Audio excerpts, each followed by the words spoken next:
In my work with the Delta Institute, I've gone all over the country and filmed a lot of quite dramatic cases, people who have been getting their lives back, their health back through the BX protocol. But there was one case in particular that I think shows both the incredible outcomes that the BX protocol can produce, as well as some of the difficulties that come in working with an end-of-life case. I got a call on Wednesday that there was a patient who was dying on the other side of the country. They wanted me to hop on a red-eye flight that night so that I could get out there, get some BX to him before he passed. So I arrived early in the morning, and he looked like maybe he had hours to live. He was nearly comatose. He was essentially non-responsive. His breathing was irregular. His body was emaciated. I didn't think he was going to make it at all. I didn't think there would be any positive outcome. He looked like he was too far gone.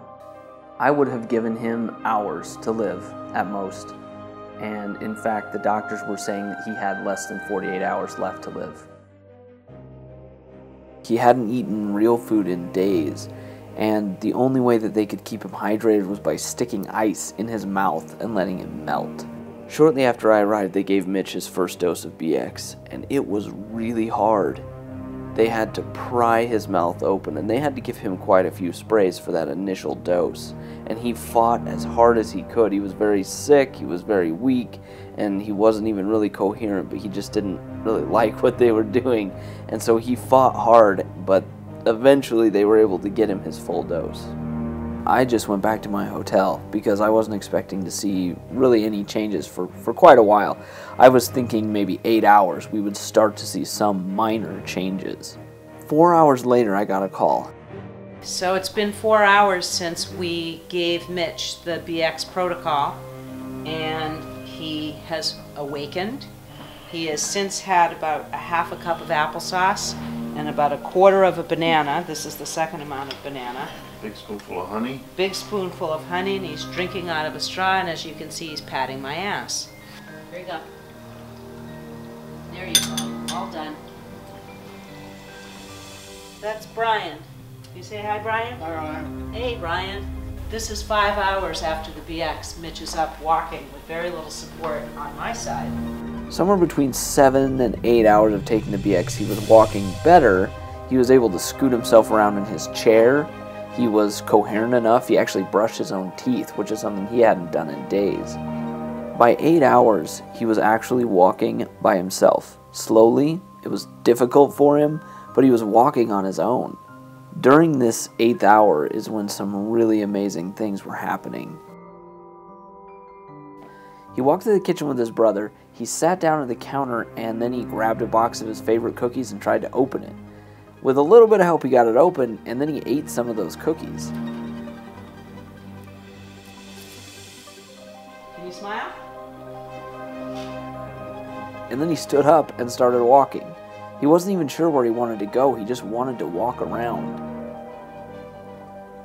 He wore out pretty quickly since it had been a long time since he had walked like that, but all of us in the room were pretty much speechless.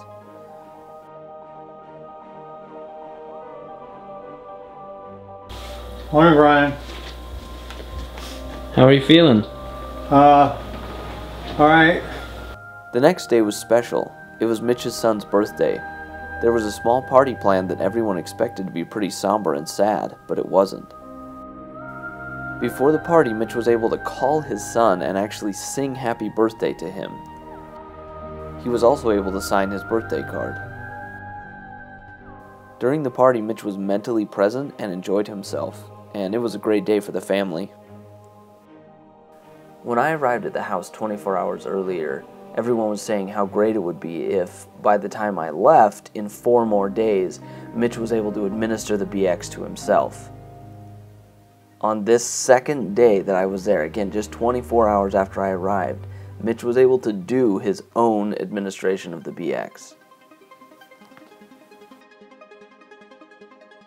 For the next few days that I was there, we didn't see as much of the dramatic change that we saw in the first 24 hours, but instead what we saw was a steady progression. There you go. Over to the hug.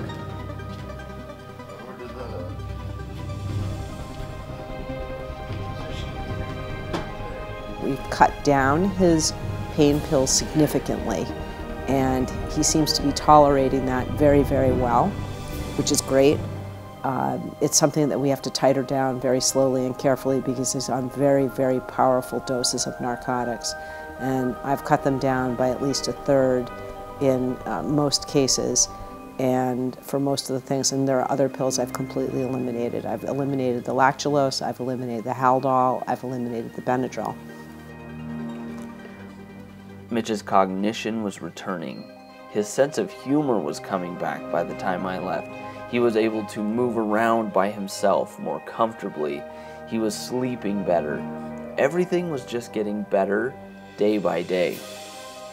His body started to go back into living mode.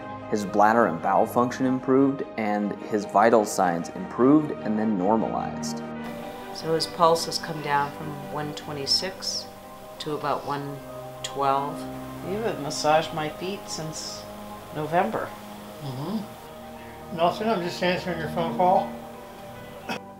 In the course of just 6 days that I was in that house, Mitch went from actively dying to coming back to life.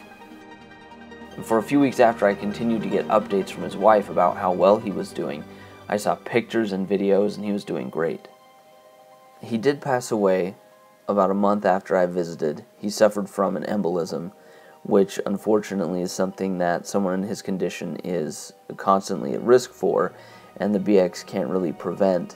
But he was able to have that last month with his family where he was coherent, where he was present, and he was getting better day by day, and he was able to tell his family how much he loved them. He wasn't just comatose on a hospital bed for those last weeks of his life, and that was a really special time for the family. I think the importance of this case can't be overstated because it shows the incredible results people are getting from the BX protocol. But it's also important to realize that sometimes with these end-of-life cases, the body has been through a tremendous ordeal, and it can take a long time to get totally out of the woods. Before this experience, I had a lot of doubts about the BX. I would hear these amazing stories, but usually not until a long time after they had happened.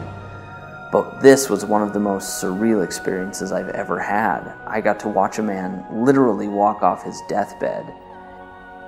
There was no other explanation for this recovery. There was no change in his medication, his diet.